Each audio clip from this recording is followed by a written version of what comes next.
आइए ये मथुरा गमन कंस वध की पावन कथा।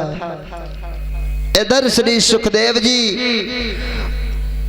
उत्तरानंदन परीक्षित को समझाते हुए कहते हैं कि हे राजन परीक्षित, ये मथुरा गमन कंस वध की पावन कथा को तुम मन से श्रवण करना, तुम्हारा कल्याण हो जाएगा। ये बात उस समय की है जिस समय भोजराज कंस अपने दरबार में बैठा हुआ है, और जब दरबार में बैठा है तब तक वहां पर ब्रह्मापुत्र देवर्षि नारद का पदार्पण हुआ। और जब ब्रह्मापुत्र देवर्षि नारद वहां पे आए हैं तो आज भोजराज कंस को परेशान देखा है। कहा भोजराज कंस, अरे आखिर कारण क्या है जो तुम्हारे चेहरा के ऊपर ये उदासी के चिन्ह है? अरे पहले जब तुम्हारे दरबार में मैं आया करता था तो तुम्हारा चेहरा चंद्रमा की तरह से चमकता रहता था। आखिर भोजराज कंस ये हो क्या गया है? हमारी भगवत प्रेमियों, कंस कहने लगा है देवर्षि नारद, तुम्हें तो सब कुछ पता होगा, तुम्हें तो विदित होगा कि जो नंद बाबा के यहाँ हमारे काल हैं कन्हैया और बलराम, वे पता नहीं कैसे मारे जाएंगे। और नारद अगहन के महीना की द्वादशी को आए थे मथुरा में। तो नारद ने कहा है भोजराज कंस, तुम ऐसा करो, अपने यहाँ एक उत्सव रचाओ और उस उत्सव में कन्हैया और बलराम को निमंत्रण दे करके बुलाओ। तुम्हारा धनुष यज्ञ भी हो जाएगा और तुम्हारे काल कन्हैया बलराम भी मार दिए जाएंगे। एक पंथ दो काम हो जाएंगे।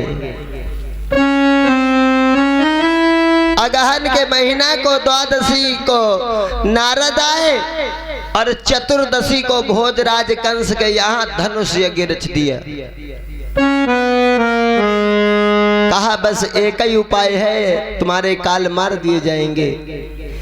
तो कंस ने कहा है ये बताओ कि अक्रूर को भेज दे कन्हैया बलराम को लेने के लिए। नारद ने कहा ये तो बहुत सही रहेगा, अक्रूर को ज्यादा पता है वृंदावन के बारे में, इसलिए अक्रूर को भेज दो। अब बाबा नारद तो वहां से चले गए। भोजराज कंस अक्रूर से बोला है अक्रूर, अरे तुम वृंदावन के लिए चले जाओ और वहां से भगवान कन्हैया और बलराम को बुला करके ले आओ। उनसे कह देना जाके तुम्हारे मामा कंस के यहाँ धनुष यज्ञ है और वहां उस यज्ञ में कन्हैया बलराम को जाना अति आवश्यक है। अक्रूर कहने लगे हैं भोजराज कंस, ओए ये तो तुम्हारी सबसे बड़ी भूल है। अगर भगवान कन्हैया बलराम मथुरा में आ गए तो कंस ये सोच लेना तुम्हारे जीवन का वो अंतिम दिन होगा। भोजराज कंस कहने लगा है अक्रूर, ज्यादा जबान लड़ाने की कोई जरूरत नहीं है,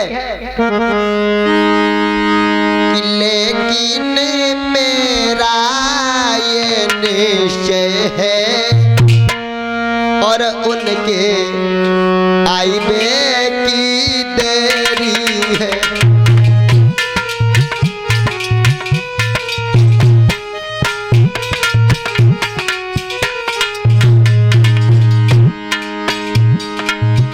लेकिन ये मेरा निश्चय है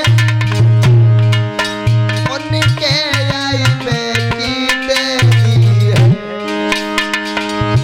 फिर मौत तुम्हारे सर पर है, मथुरा मोहन की चेरी है।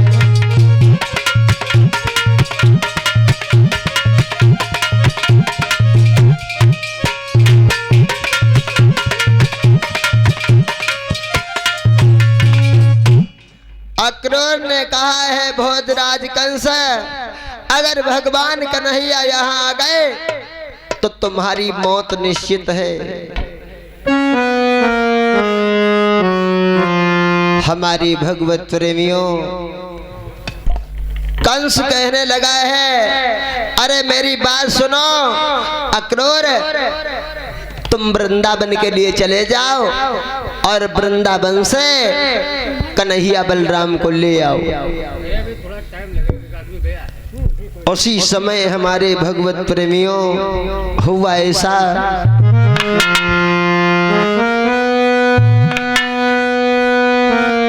अक्रूर जो थे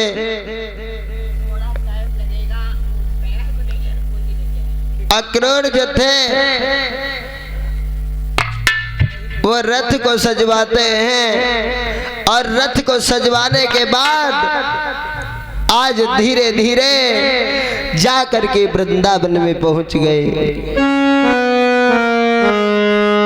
जो कंस ने खत दिया था, आज जैसे ही वो पत्र नंद बाबा को दिया है और नंद बाबा ने जैसे ही वो खत को पढ़ा, नंद बाबा के आंखों में आंसू आ गए। अरे यशोदा, जब से हमारे घर में कन्हैया बलराम ने जन्म लिया है तब से ये कंस कोई न कोई उत्पात जरूर करता रहता है। नंद बाबा कहने लगे, यशोदा मैं तो परेशान हो गया हूँ।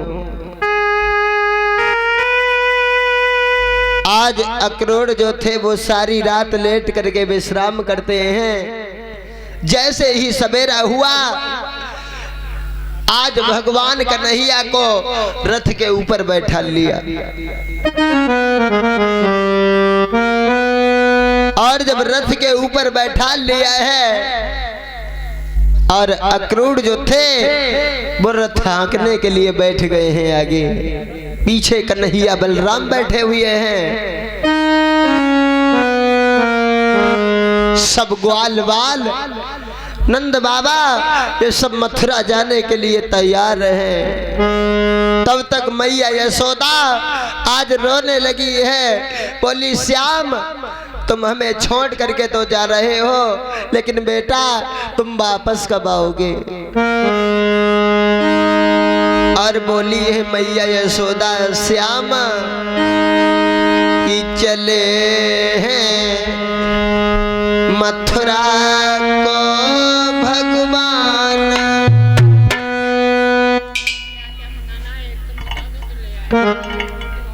ऐसे आटा मरवा के लिया आधा किलो आटा कहीं मंदिर पर रखा है। ठीक, एक लहसुन और लाल रंग एक मटका पानी पत्ता तक मंगा लीजिए।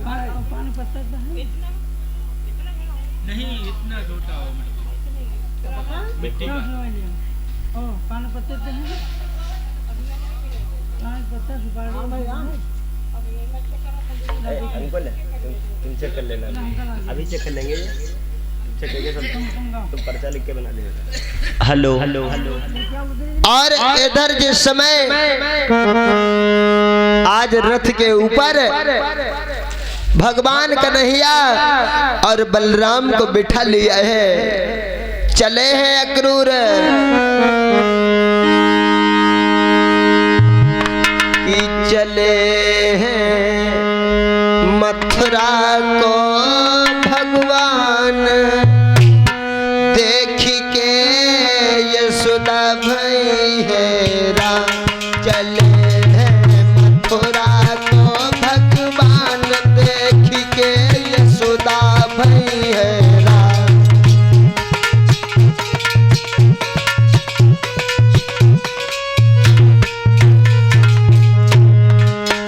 जब भगवान कन्हैया चले हैं, चले हैं मथुरा को भगवान। देख के यशोदा भई है राम।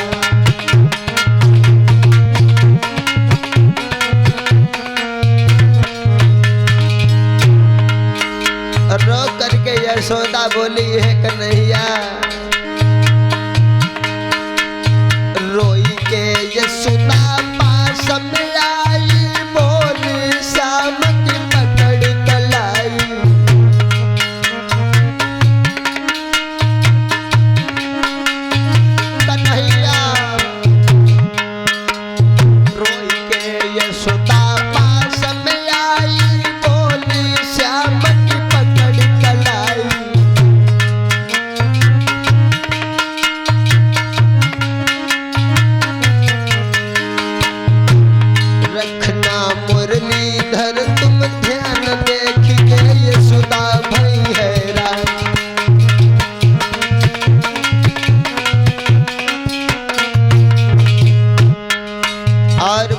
दुष्ट भोजराज कंस ने तुम्हें बुलाया,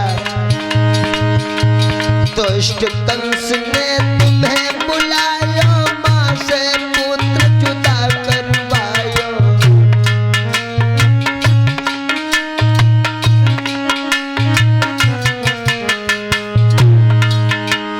दुष्ट कंस ने तुम्हें बुलायो, माँ से पुत्र जुदा करवायो।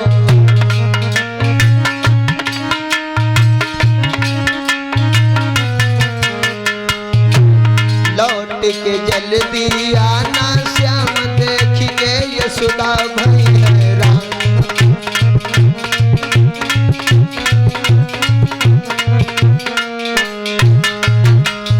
और कन्हैया अपनी बूढ़ी मैया को मत भूल जाना, तुम लौट के जल्दी आना, बूढ़ी माँ को भूल न जाना।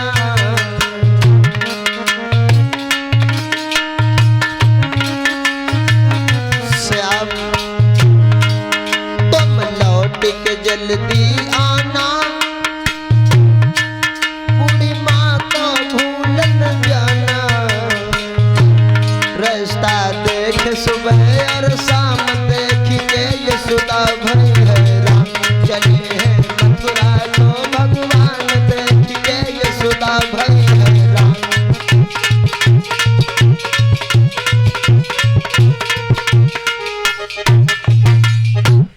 आज मैया यशोदा श्याम से कहने लगी है, कन्हैया अरे तुम जा तो रहे हो बेटा, तुम वापस कब आओगे लौट करके?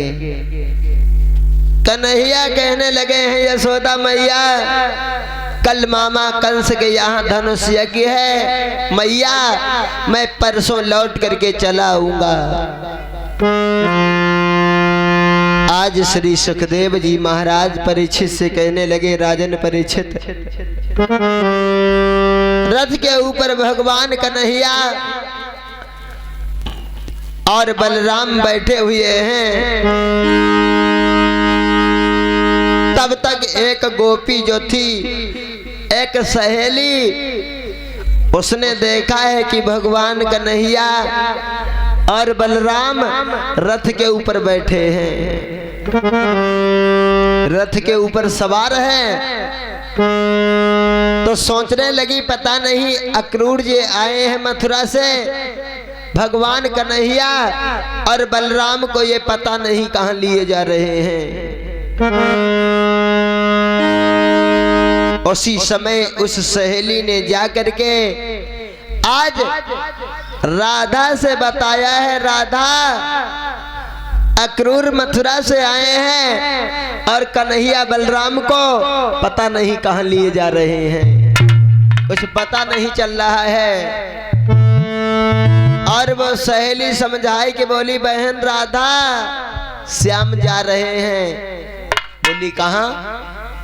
कहा है अक्रूर आए हैं मथुरा से।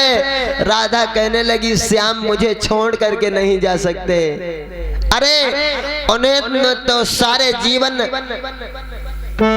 साथ निभाने का वादा किया है, कन्हैया मुझे छोड़ करके नहीं जा सकता। लेकिन वो सहेली बोली सुनो राधा की सखी जाई रहे गोपाल, गोपाल अक्रूर संग मथुरा नगरी।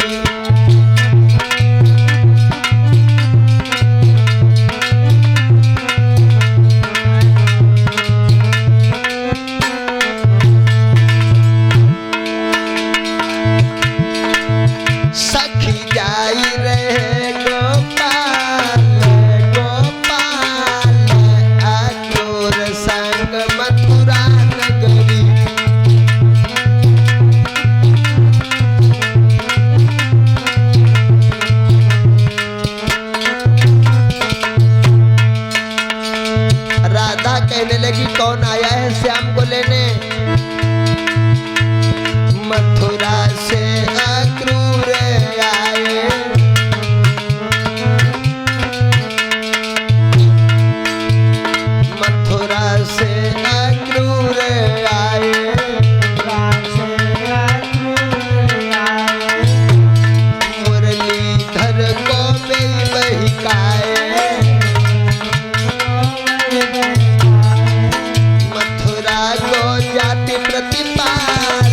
प्रतिपाल अक्रूर संग मथुरा नगरी।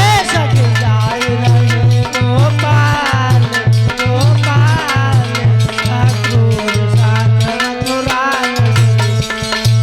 और बहन राधा सुन ले बहना राधा प्यारी।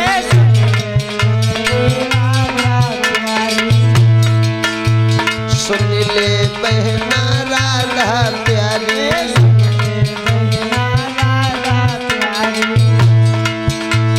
बड़े